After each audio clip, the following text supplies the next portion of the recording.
Assalamualaikum and hello to Madam Diana Nabila. We are from group 38 and the topic that we choose is Chicago School.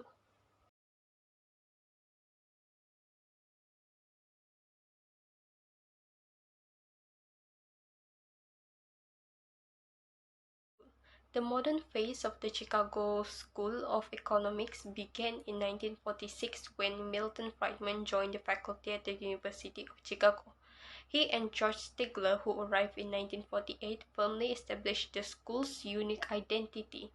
Gary Becker, Robert Lucas, and several other prominent economists at Chicago have continued the tradition, as have economists holding widely scattered positions in academia, business, and government.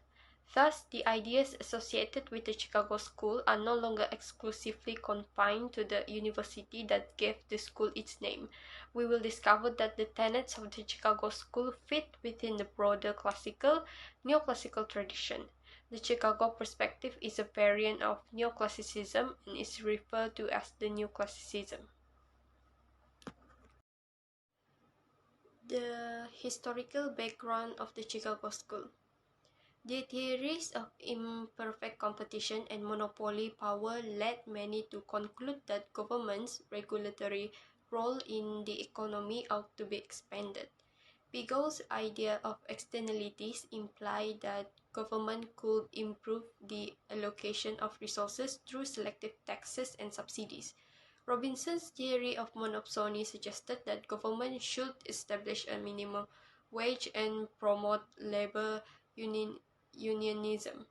Natural monopolies were to be regulated as public utilities and unnatural monopolies broken up through antitrust action. Because of a lack of competition, regulators need to monitor the conduct of firms in order to prevent outcomes inconsistent with the nation's efficiency and equity goals. The economic theory of market socialism convinced many that the state could just as efficiently allocate resources and produce goods and services as could private enterprises. The Keynesian revolution had firmly taken root. Its basic premise that the government should use fiscal, monetary and income policies to stabilize the economy became the new conventional wisdom. Members of the Chicago School opposed this entire line of reasoning, but the economic experience of the 1970s cast doubt on the validity of several aspects of the new economic orthodoxy. The tide ebbed and turned, placing the adherents of the Chicago view at the forefront of a new surge of intellectual ideas, with numerous younger economists following their lead. Next is the major tenets of the Chicago School. Firstly is optimizing behavior. The members of Chicago School emphasize that human beings aim for maximize their well-being, where the individual combine to achieve gains from specialization and exchange. Then people make rational choices even it will not generate anticipated outcomes. So to reduce uncertainty, the decision makers will seek information. Secondly, observed prices and wages are a good approximation of the long-run competitive ones, where the cost and payment imply potential societal costs at margin. Additionally, monopoly costs only last in the long run when the government prevents competitors from entering the market. Even in those cases, rivalry able to lead the development of new items and technology. Institutional arrangement that appear to establish wages and prices regardless of market forces. Thirdly is the mathematical orientation, where it places a very strong emphasis on mathematical theorizing and also employing both the Marshallian partial equilibrium method and Walrasian general equilibrium strategy. Fourth is the rejection of Keynesianism. The economy self-adjusts and regulated itself with slight swings self-limiting. Major downturns and severe depression are caused by ineffective monetary policy.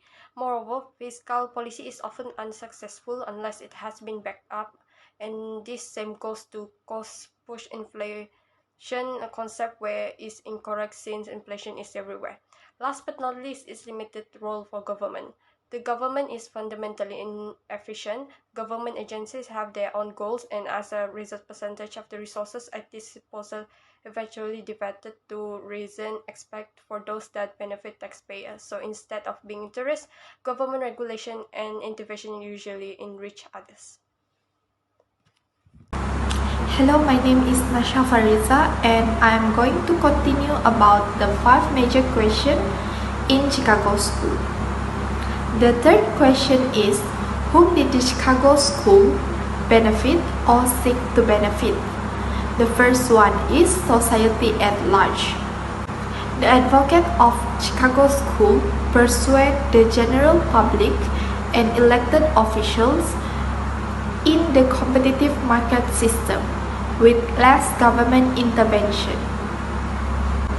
In return of yield, maximize individual and collective economic well-being.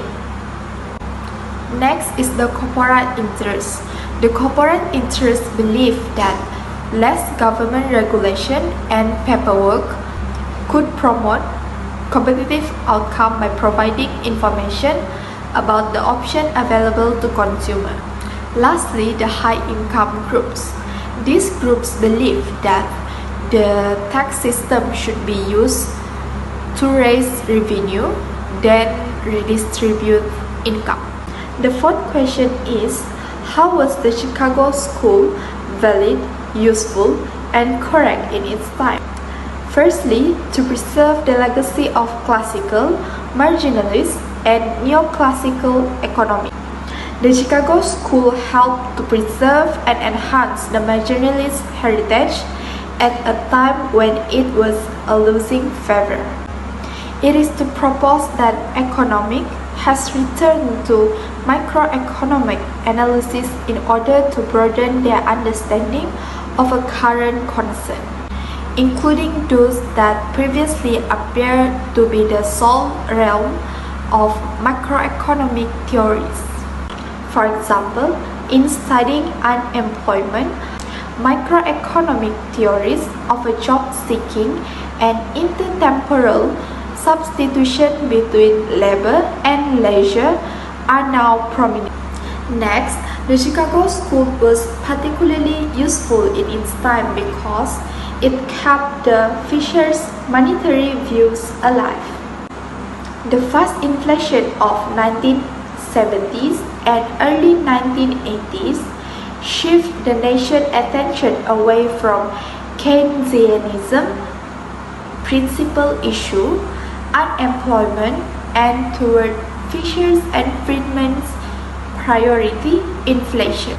Next, many Keynesianism advocate for income program in response to the simultaneous inflation and unemployment of the time period, despite negative efficiency consequences. The optimistic classical perspective that economic efficiency, price stability, and a natural rate of full employment are naturally attainable was upheld by the new classicists who argued that the long-run trade-off between inflation and unemployment was false.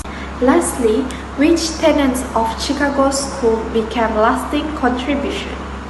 The new classical concepts have already made inroads into American university curricula. For example, in textbook economic and principle, natural rate of unemployment, rational expectation, long-run vertical Phillips curve, and short-run versus long-run aggregate supply. In short, several ideas advanced by the members of Chicago School, broadly defined, appear to have a long-term utility. Thank you for listening. Hi, my name is IZZATY. So today I would like to present about one major figure from the Chicago School, which is Milton Friedman. When Milton Friedman joined the University of Chicago faculty in 1946, the current process of the Chicago School of Economics began. Milton Friedman, 1912 to 2006, the leading figure of the Chicago view, and completed his undergraduate work at Rutgers University and received his graduate degree from the University of Chicago and Columbia University. Milton Friedman joined the University of Chicago and remained there until his retirement in 1977. He worked as a senior fellow at Stanford University, Hoover Institution after leaving Chicago. Milton Friedman, who passed away on November 16 at age 94, commented there is no such thing as different school of economics. There are only good and bad economics. Friedman was the most prominent contribution to what has come to be known as the Chicago School of Economics in the 20th century. The Chicago School of Economics became one of the most dominant schools of thought after Milton Friedman joined the economic department in 1946, and subsequently Milton Friedman changed macroeconomics during the post-war era. Friedman challenged Keynesian economic supremacy. Friedman and many of his Chicago colleagues share a deep and determined allegiance to human liberty. In Capitalism and Freedom, 1962, the fundamental protection was the existence of a private market economy in which they could earn a living.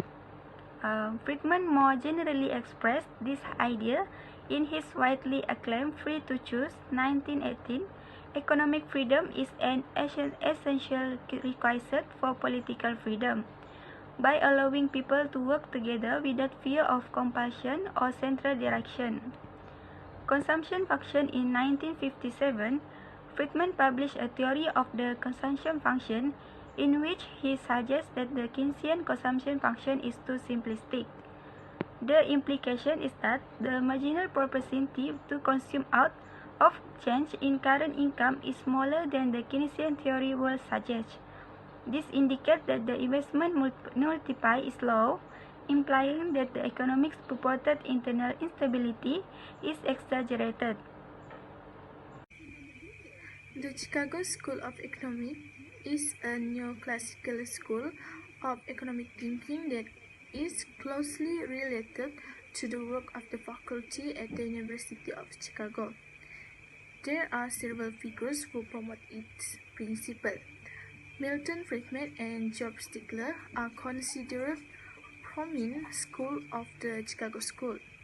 Before turning to nihilistic macroeconomics until the mid-1970s, the macroeconomic theory of Chicago had rejected Keynesianism in favor of monetarism, but the difference today is not too great because the two traditions combine ideas with each other.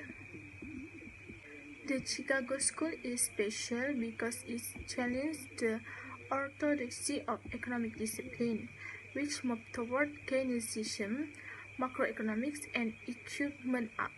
While Chicago has the past few decades been improved, it has maintained a price theory orientation and also generally support market competition and oppose or show pointlessly direct intervention in market process.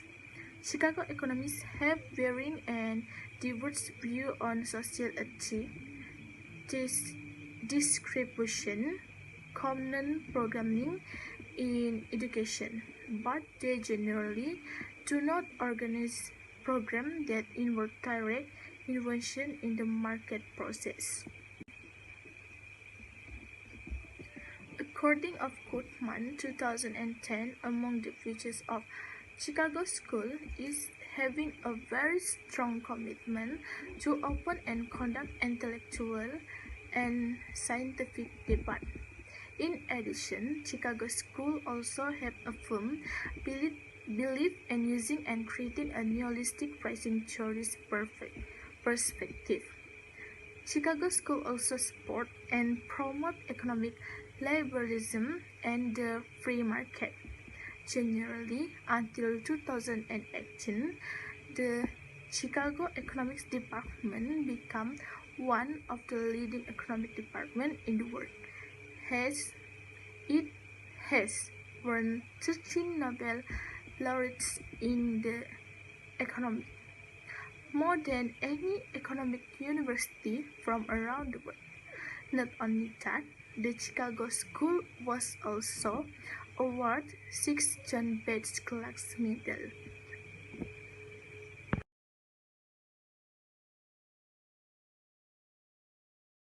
Monetary theory. According to this reference book, Friedman is well known for his views on the role of money in the economy.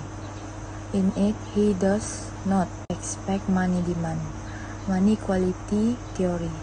The cause of the Great Depression, effective fiscal policy, the long-term fiscal Phillips curve, and monetary regulation, a series of interrelated topics. Demand of money. According to Friedman, the demand of money is demand for cash balance. People demand cash balance has it provide convenience to its holder. Unlike Keynes, Friedman does not distinguish between three main determinants of money type: ideal balance versus active balance, trade balance versus speculative balance, and the amount of money household and business want to hold at any given time, which are dependent factors influencing that money supply. The modern quality theory of money. Demand for money, according to Friedman, is relatively stable. The money supply is controlled by the Federal Reserve System, FED. People will have cash balance in excess of what they want. If the money supply increase, they will spend cash and write check in an effort to get rid of the additional transaction asset.